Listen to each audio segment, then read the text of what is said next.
Adam C. Moreno show. Hope you guys are feeling good today. Today's episode is going to be about burn bags found at the FBI, coming to us from Kash Patel, as well as Gavin Newsome losing it on air as he talks about redrawing maps as if he is in kindergarten art class, which is ridiculous, as well as President Trump preparing for his meeting with Putin and also going to war with Elizabeth Warren, saying that she is on drugs and needs to take a drug test, which is ridiculous. A lot is happening, but you know what? I'm glad to talk about all this with you guys. So let's go ahead and dive right in. Also, if you think conversations like this matter, please consider liking and subscribing.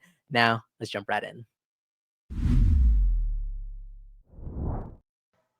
Sean, I was blown away, but sadly, it's come to be expected in this town when corrupt bureaucrats weaponize and destroy law enforcement like predecessors of mine did at the FBI. And thankfully, Donald Trump's mandate and election victory was for transparency and accountability. Sean, just think about this for a second. Not only did we expose the Russiagate hoax with the greats like Devin and Trey and Johnny Ratcliffe when we were back there in the House Intel Committee excavating and exposing the FISA abuses, the corruption of political parties, and the lies to a federal court just to illegally surveil a presidential candidate. I come in then years later, nearly a decade as a director of the FBI, thinking we uncovered most of it.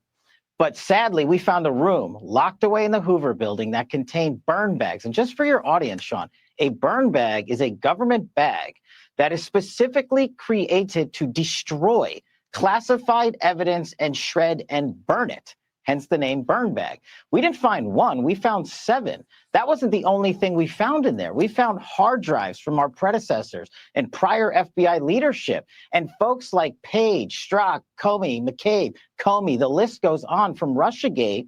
The names were strewn all over these materials. Now, as our great attorney general just told you, we can't deny or confirm what we're looking at, but what we can discuss is what we've publicly disclosed. And these documents have been publicly disclosed because the greatest way to educate and bring along the American public for transparency, initiative, and accountability under President Trump is to give them the documents. And step 1 is by cleaning house inside the walls of Hoover. Transparency, accountability, all great words, but I would love to see some more of this in action. Come on, so let me get this straight. The FBI had an entire room locked away with 7 burn bags and hard drives related to Russiagate, and we're just hearing about this now. You know what? I'm going to be a little bit positive here because you know what? Say what you will about Kash, but this is obviously something that we wouldn't have known otherwise. All right. So I am going to be a little bit grateful there. And you know what? Isn't it crazy that this was our previous federal government shoving things in a closet as if they were your little brother trying to hide a bad report card? My goodness. Also interesting that the names were Comey, McCabe, and more. All the usual suspects, right? Isn't that crazy? And the fact that their names were literally on this material. Yeah, but I'm sure that's totally fine, right? Totally not suspicious at all. Right now, here is Gavin Newsome out here giving comedians material as if he's Michael Scott on a field trip to the beach. Check this out. It's one of my favorites. About the fact that we're affirming our independent commission, and we're calling for a national independent commission as well. Well, I think it's pretty sick and pathetic. And it just said everything you need to know, the setting that we're under. That they chose the time, manner, and place to send their district director outside right when we're about to have this press conference. Said everything you know about Donald Trump's America. And that was top down. You know that for a fact. And they'll deny it, I'm sure. Maybe they won't deny it. Said everything you know about the authoritarian tendencies of the President of the United States. I said in a moment ago, wake up, America, wake up. You will not have a country if he rigs this election. You will have a president who will be running for a 3rd term. Mark my word. I wasn't exaggerating when I said that I received in the mail a Trump 2028 hat from one of his biggest supporters. These guys are not screwing around. The rules do not apply to him. The most corrupt president in history. Doesn't believe in free enterprise, crony capitalism. He is wrecking this country, wrecking the economy. It's a lawless president. Wake up, America. Wake up to what's going on. I don't know why, but I'm thinking about that show, Full House. Wake up, San Francisco. It is hilarious. Gavin Newsome literally said that President Trump will be running for a 3rd term. Mark my word. Is it just me, or is Trump just living in this man's head, rent free? It is. It is a little sad, isn't it? Is Trump actually running for a third term? I highly doubt it. I think he's just trolling. I would bet on it. But you know what? The left is spiraling like it's 2016 all over again, and they don't know what to do with their hands. Do you see Gavin Newsome out there? Like, what are you doing, my guy? I don't know. It is very, very interesting stuff. And while all eyes are on Gavin Newsome, check out what President Trump just said in the White House, doing what he does best, to no one's surprise, which is roasting Elizabeth Warren. Check it out. It's so vicious what they do. Elizabeth Warren said she was an Indian. We call her Pocahontas. She's a liar. She lied her whole career. Based on the fact that she was an Indian, she was able to get into certain colleges, get certain jobs, get into certain universities to work there. She's a liar and a mean person. She's a nut job. I watched her the other night. She's all hopped up endorsing a communist in New York City.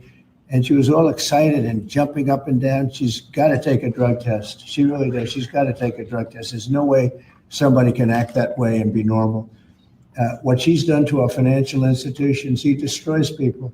You know that you had a lot of great banks in the Midwest and banks that loaned to farmers and others, and they went out of business. She put them out of business. Stone cold mean. Banks that were open 150 years, family banks that supplied the farmers and manufacturers and others, and she put them out of business. She's a mean, horrible human being. My goodness, a mean, horrible human being. Who could he be talking about? Elizabeth Warren, obviously. You know, whenever we made this video recently talking about Elizabeth Warren and her endorsing Zohran Mamdani, right? She was acting a little bit Looney Tunes. So I am happy to see President Trump also bringing this to light.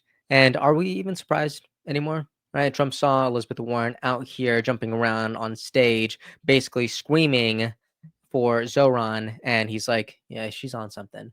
Yeah, she definitely needs to take a drug test. It is brutal, it is insane, but it is also iconic. All those things could be true at once. Now, check this out. I thought this was really interesting. I saw this from Charlie Kirk. He posted this saying, President Trump on his thinking ahead of his meeting with President Putin in Alaska. All right, it's about a minute long, but it is very interesting. He's talking about how there is a 25% chance that this will not be successful. Really interesting. This meeting sets up the second meeting. The second meeting is going to be very, very important because that's going to be a meeting where they make a deal. And I don't want to use the word divvy things up, but, you know, to a certain extent, it's not a bad term, okay? But there will be a give and take as to boundaries, lands, et cetera, et cetera.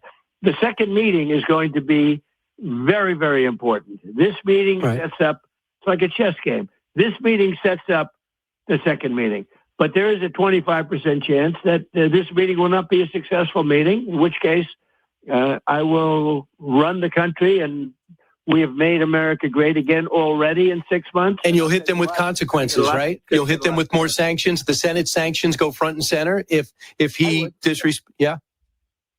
Oh, sure. If it's not solved, look, again, we didn't lose any soldiers. We didn't lose anybody. But this was a war. If I didn't get in here, this could have been World War III. I'm telling you. Biden had no idea. He had no clue what was happening. This was getting so bad. And at a minimum, I've calmed it way down. So I think you'd agree with that. Way, way down. But they're still losing thousands of soldiers a week. And we have to get that taken care of.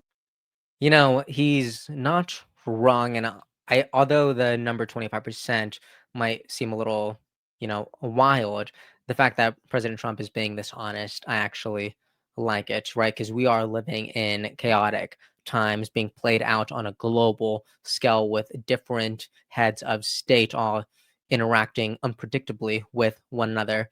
But you know what? They don't call President Trump the deal maker in chief for nothing.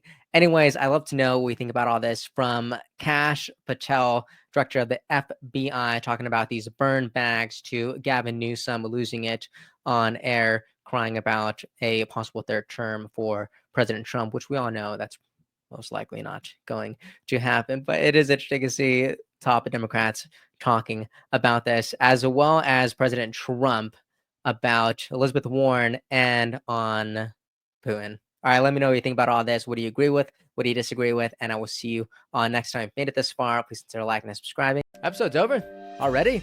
Jeez, that was fast. Well, they say beautiful things do not last forever, but feel free to watch and listen to another one of these episodes if you're interested in those conversations as well. Also, this next part is huge. Make sure to obliterate that like and subscribe button and turn on the notification bell so you never skip a beat. I also have a newsletter where we dive into the news, politics, and ideas that shape our future. If you're interested in signing up, I'd really appreciate that. Anyways, that's the end of this episode. Thank you so much for watching and listening, and I'll see you next time.